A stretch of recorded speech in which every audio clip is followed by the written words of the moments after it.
ہیں دوسرا حصہ زمین پر گر جاتا ہے، دوسرے کو اٹھاتے ہیں ہاں وہ پہلا گر جاتا ہے۔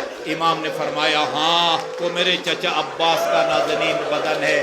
یہ وجہ ہے عزادارو کہ یہاں سے نہ اٹھا سکے لواسے پیغمبر اور وہیں پر آپ کو سفرد خاک کیا ہے۔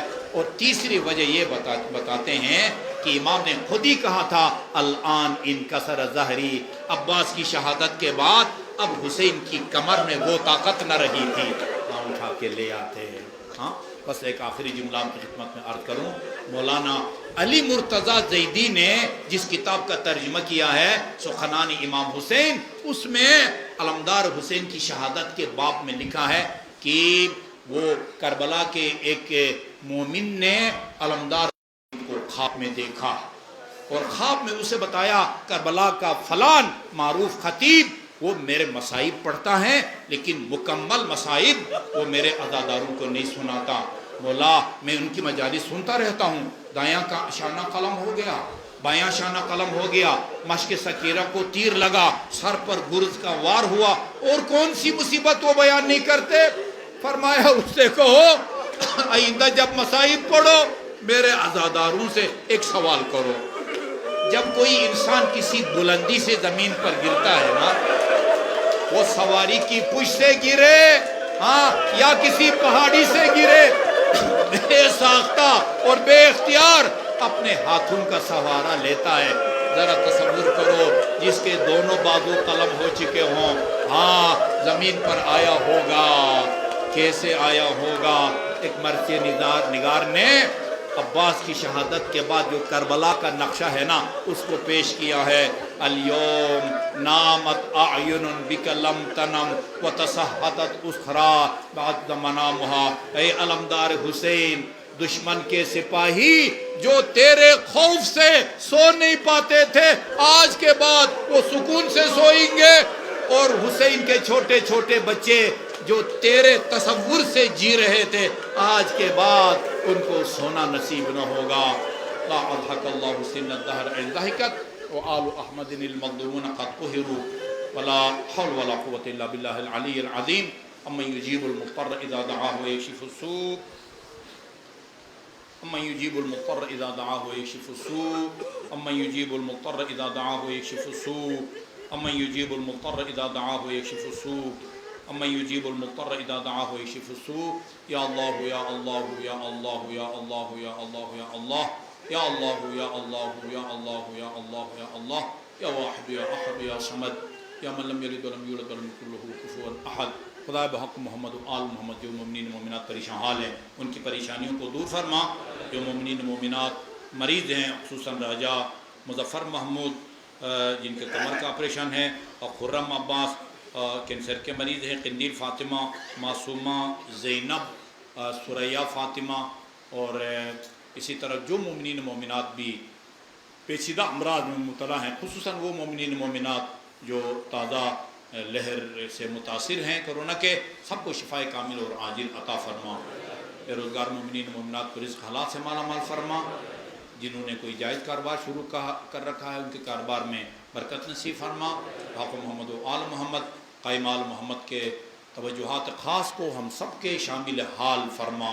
ہمارے جن عزیز طلبہ و طالبات امتحانات دے رکھے ہیں یا دے رہے ہیں انہیں نمایاں کامیابی نصیب فرما، اور انہیں مستقبل میں وطن عزیز کی خدمت کی توفیق عطا فرما۔ ہماری محترمہ نشاط صاحبہ، خدا بحق محمد و آل محمد انہیں صحت کامل اور عاجل عطا فرما۔ جملہ مرحومین مرحومات، خصوصاً اس مرکز کے جو واقفین ہیں ان کے مرحومین، ان کے ساتھ اصال ثواب کے لیے سورہ فاتحہ، اسی طرح یہ شجاعت حسین جن کی صحت یابی کے لیے دعا کی درخواست کی گئی ہے، فخر رضا، ان سب کو شفائے کامل اور عاجل عطا فرما۔ بسم اللہ الرحمن الرحیم، الحمد للہ رب العالمین، الرحمن الرحیم، مالک یوم الدین، ایاک نعبد و ایاک نستعین، اہدنا الصراط المستقیم، صراط الذین انعمت علیہم غیر المغضوب علیہم ولا الضالین۔ بسم اللہ الرحمن الرحیم، قل هو اللہ احد اللہ الصمد لم یلد ولم یولد ولم یکن له کفوا احد۔ بسم اللہ الرحمن الرحیم، قل هو اللہ احد اللہ الصمد لم يلد ولم يولد ولم يكن له كفوا أحد. بسم الله الرحمن الرحيم. قل هو الله أحد الله الصمد لم يلد ولم يولد ولم يكن له كفوا أحد. ان دعاؤں کی استجابت کی نیت سے باواد بلند صلوات.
تمہیں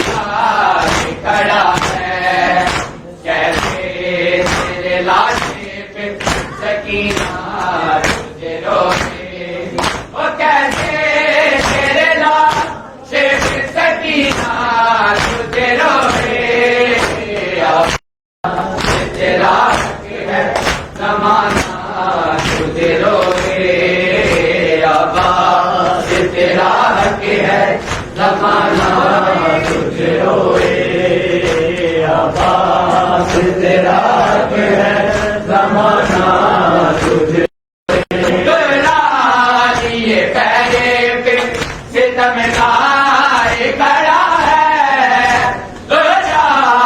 یہ پہلے پہ ستم گار کھڑا ہے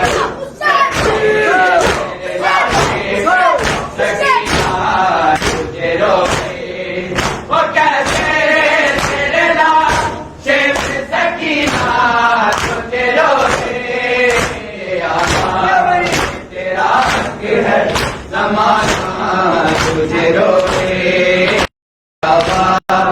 تیرا حق ہے زمانہ تجھے عباس تیرا حق ہے زمانہ تجھے روکے عباس تیرا حق ہے زمانہ تجھے روکے جس بات سے اٹھایا نہ گیا لاش آدما کا جس بات سے اٹھایا نہ گیا لاش آدما کا شہر سے گھڑی کے پھل سے آزاد تجھے روکے وہ شہر سے گھڑی کے پھل سے آزاد تجھے روکے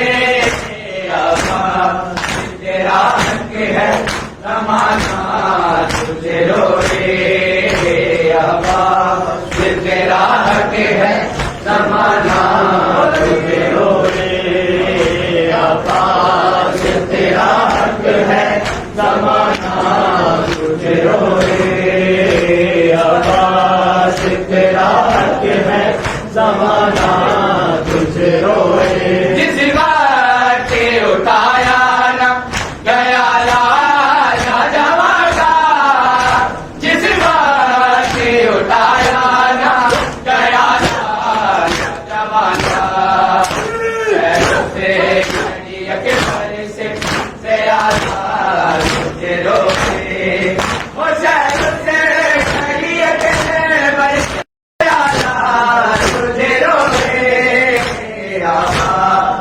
تیرا حق ہے زمانہ تجھے روکے عباس تیرا حق ہے زمانہ تجھے روکے عباس تیرا حق ہے زمانہ تجھے روکے وہ جب شام سحر فاطمہ زہرا تجھے روکے جب شام سحر فاطمہ زہرا تجھے روکے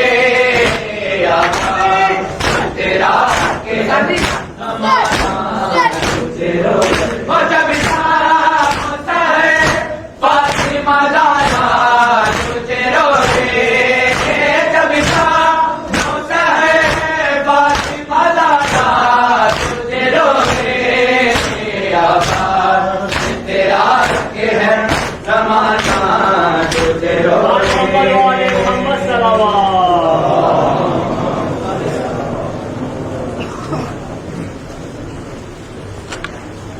السلام علیکم یا نبی اللہ